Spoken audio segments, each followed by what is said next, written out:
Baiklah, perkenalkan nama saya Hendra Gunawan Siboro, NIM 2100261, mata kuliah Manajemen Humas.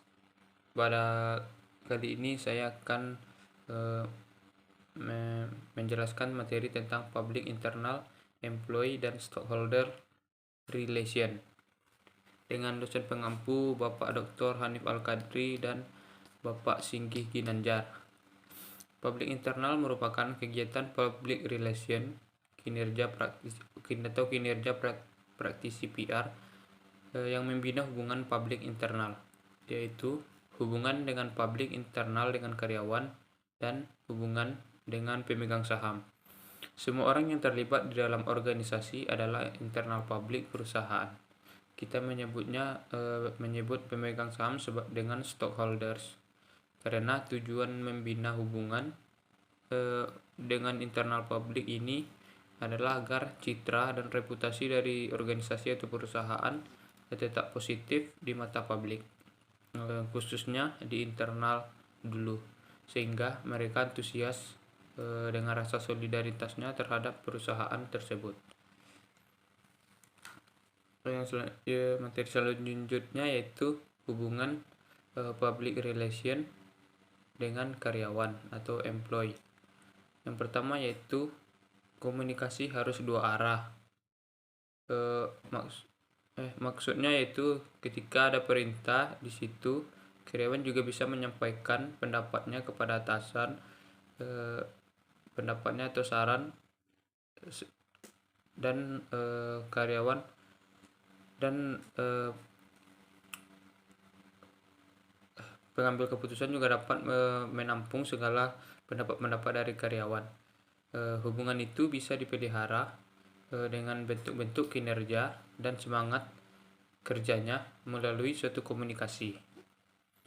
Menjalin hubungan kedekatan dengan karyawan seperti keluarga.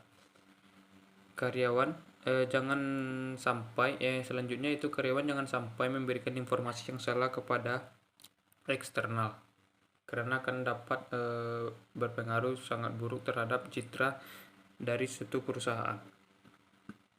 Selanjutnya yaitu adanya benteng dari pemegang kebijakan tadi dengan para karyawan, sehingga dengan adanya praktisi PR dapat memediasi antara kedua belah pihak ini, sehingga pemegang kebijakan bukan berarti tidak ada benteng, tetapi ada tapi tidak begitu tebal dan tidak begitu tinggi. Yang kedua yaitu hubungan dengan pemegang saham atau stockholders. Mereka yang memberikan saham sehingga kita punya nyawa cadangan untuk mengelola bisnis di perusahaan kita. Bentuk hubungan yang dibangun dengan stockholders itu berupa laporan, misalnya laporan tahunan yang sifatnya media utama dari komunikasi antara pemegang saham dengan lembaga. Laporan tahunan merupakan kesempatan kita praktisi PR untuk melaporkan apa yang telah, sedang dan akan dilakukan perusahaan dibuat dengan eksklusif, baik dan jujur. Sekali saja pemegang saham mendapatkan fakta kita tidak jujur dengan modal yang ditanamkan di perusahaan kita, maka dia sudah kecewa dan akan mencari peluang-peluang untuk menanamkan modal di perusahaan lain. Kejujuran merupakan salah satu manifestasi yang harus dipertahankan di dalam suatu perusahaan. Dengan memberikan laporan-laporan tahunan, maka dia bisa melihat tanggung jawab kita sebagai karyawan dan melihat prospek kerja dari perusahaan. Jadi dia berpikir tidak salah menanamkan modal di perusahaan yang dia tanamkan modal saat ini. Yang kedua yaitu menciptakan suatu pengertian yang sama. Yang ketiga, lembaga bisa membujuk pemegang saham untuk terus bertahan dan memakai perusahaannya. Ketika mereka sudah yakin dan jujur, maka pemegang saham itu tidak akan merasa pemegang saham itu akan merasa diuntungkan. Yang keempat yaitu mempromosikan pemilikan saham sebagai suatu investasi jangka panjang dan mengurangi kritik dari suatu perusahaan lain.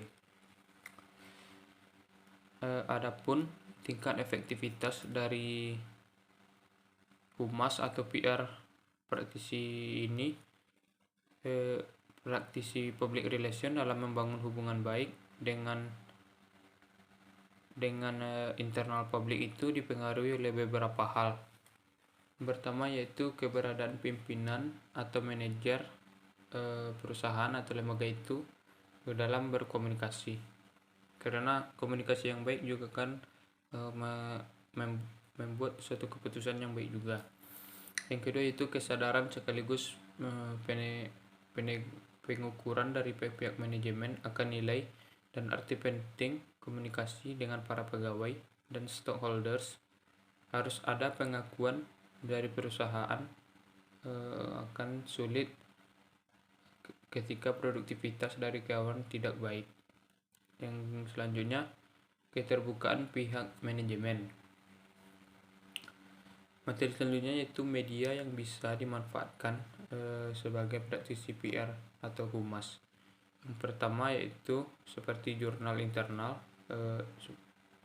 seperti publikasi atau terbitan, bahan cetak yang diterbitkan secara teratur.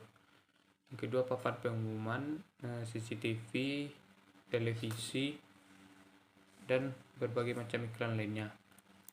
Materi selanjutnya yaitu kegunaan humas internal.